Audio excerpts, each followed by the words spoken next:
VU meters, power indicators and spectrum analyzers were once standard features on hi-fi equipment, but they're now rarely seen except on some high-end components. In this video I'll be showing you 4 aftermarket devices I bought from eBay that aim to bring back those missing displays to anything with a headphone jack output.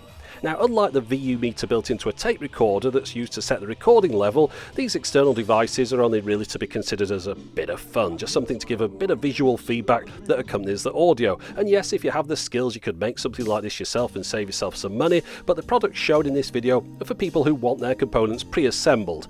And with these all the soldering is done, but you just might need to find a case in which to house them. Right, so we'll start this off by looking at this kit which contains this matrix of LEDs, 32 by 64 on that panel. Looking on the reverse, we can see it's just a general purpose LED panel which could be used for lots of different functions. It isn't designed just for this. They've supplied it with this kit which contains one ribbon cable, and then on the other end we've got this control circuitry. Now this has a button on it which enables you to select what's on the display. We've also got a voltage input for 5 volts to power the circuit, or you could use that USB port on the end for the same purpose, and we've got a line input on the top there. And I'm going to power this by the USB socket.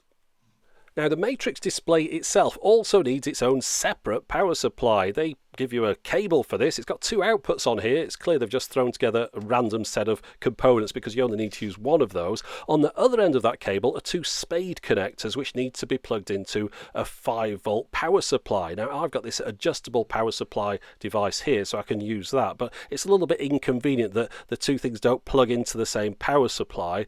You'd have to figure out some way of maybe splitting up a power cable or something. But anyway, I've got it all wired up at my end, so I'm going to play a cassette into this. I'm using this cassette player here where I can output the line out to the speakers and use the headphone output and plug that into the display. I'm using this cassette which was provided by Anders Enger Jensen. There's a link to this at the bottom of the screen. This won't hit any YouTube copyright matches, and let's have a listen.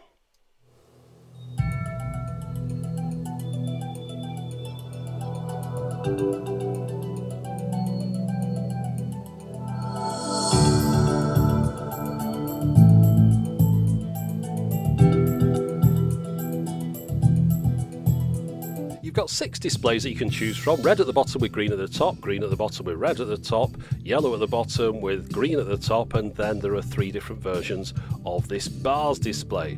There's one final mode. If you press the button 7 times, you get to one where it just cycles through those different modes one after the other.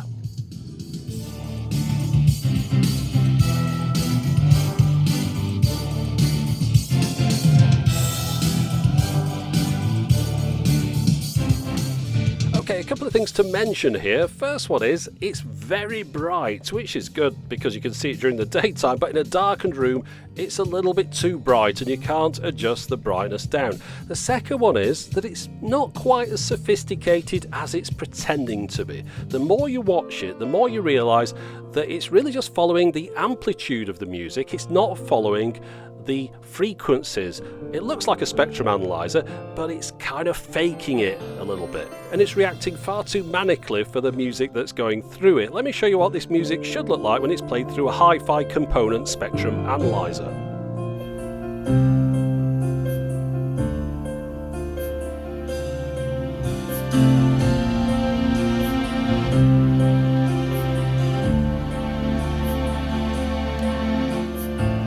Notice how the different frequencies that are represented across the chart here, rather than jumping up and down rapidly, instead they're swelling with the music and then falling back slowly.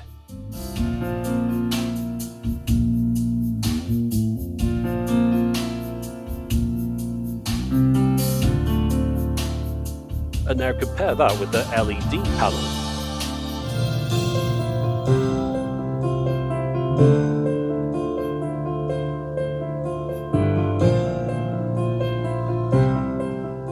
So overall, this is not one that I'd recommend. It's clear that there hasn't been much care gone into this product, if you could even call it that. It's just a few random components thrown together. The fact it needs 2 power supplies is irritating, and the amount of wires coming out of it is a nuisance as well. However, the lights are kind of entertaining, but they don't really reflect the music in any meaningful way. But as I said at the beginning, these things are just for fun, but maybe this takes that a little bit too far. If you want to buy one of these or any of the other devices shown in the video, there'll be links in the video description. This one comes as a bit of a kit that you have to plug the different things together, and it costs, what's that, £46 approximately on eBay. Right, let's move on to the next one. Now, this device uses these 2 vintage glass vacuum displays onto which the power output will be shown at the front. We've got a headphone in and out, it doesn't matter which you use for which, a power button and a power input. Now, this particular component looks like it was built up from one that was designed to just hold one of these glass devices.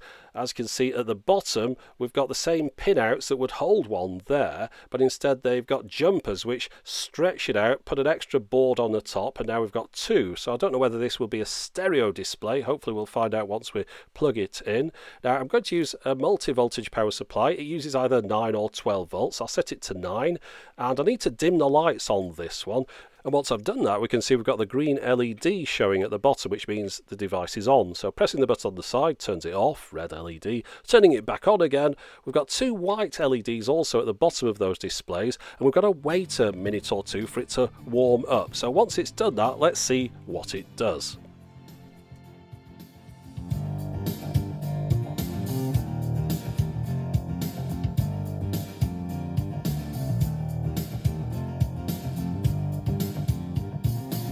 Yes, I'm afraid that's all it does. If you looked up the word underwhelming on Wikipedia, there should really be a picture of this under it. Now, clearly there's something wrong here with the one on the left. It's not displaying properly. It must be damaged in some way. However, the one on the right is functioning exactly as it should, and that's all it does.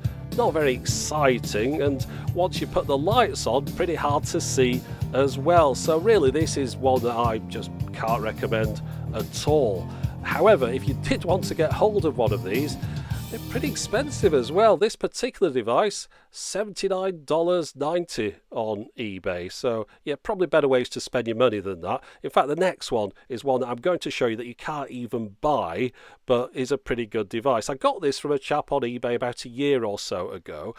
We'll just have a look around it first. I'll tell you a bit more about the history in a moment. We've got the gain control in the middle there. We've got a button on the left to cycle through the various display options. Power input on the side here. Headphone in or out. It doesn't matter which way around you use these. There's another one on the other end, which could be the in or out. The idea being, of course, that you'd put this in line between 2 different devices, so you don't need to split an output. It just goes through this and out the other side. It's powered by a 5-volt USB power supply, which is terminated in a barrel plug. Anyway, let's have a look at it.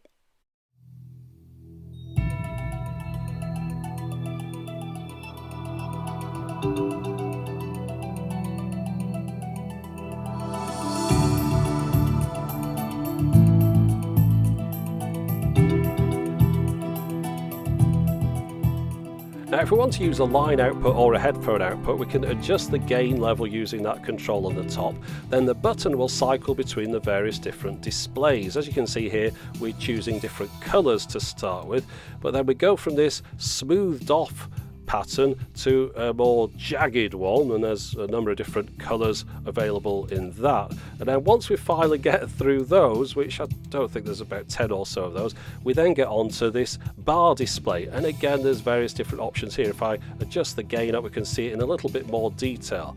Now, there's a number of different colours, but also there's different things that appear on the display when you press that button. So to start, we've got a bar here that's gradiated. We've got reflections we can show lines at the top which drop down to show the peaks, and then we can show the peaks with a reflection, and then a white reflection with peaks on it. You see the idea. You just work your way through a number of different variations till you get to the next colour along, and then you get the different variances on that. In fact, there are too many options.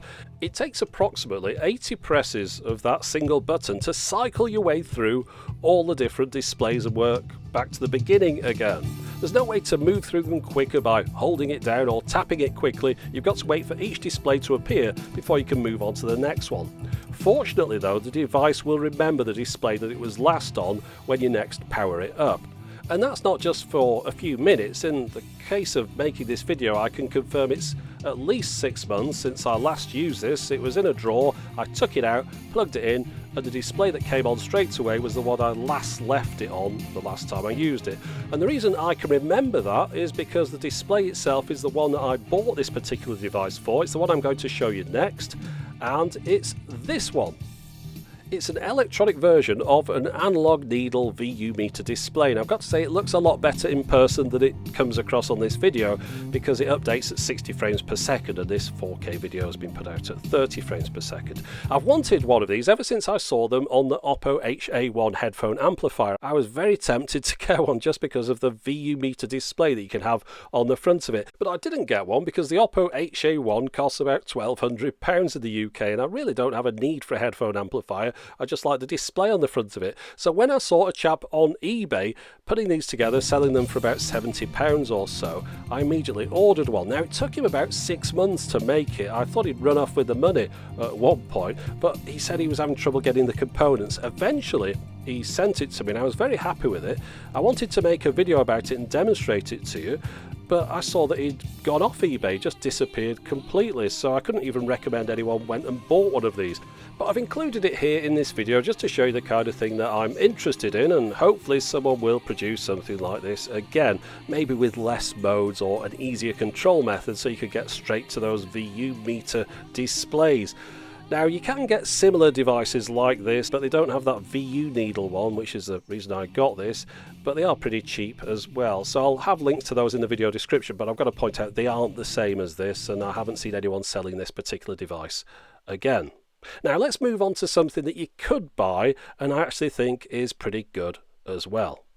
Now, unlike the previous devices, this one comes in a good solid plastic box. On the bottom we've got 4 hi-fi type feet, and overall the construction is very impressive. We've got RCA inputs, left and right stereo with individual gain controls. We've got a power input which is multi-voltage 100 to 230 volts and an on-off switch. So I can plug this one straight into the main power supply with no need for a USB power adapter, and I'm going to use a 3.5mm mini jack to left and right RCA stereo outputs from the headphone socket on my cassette player. Let's have a look at it.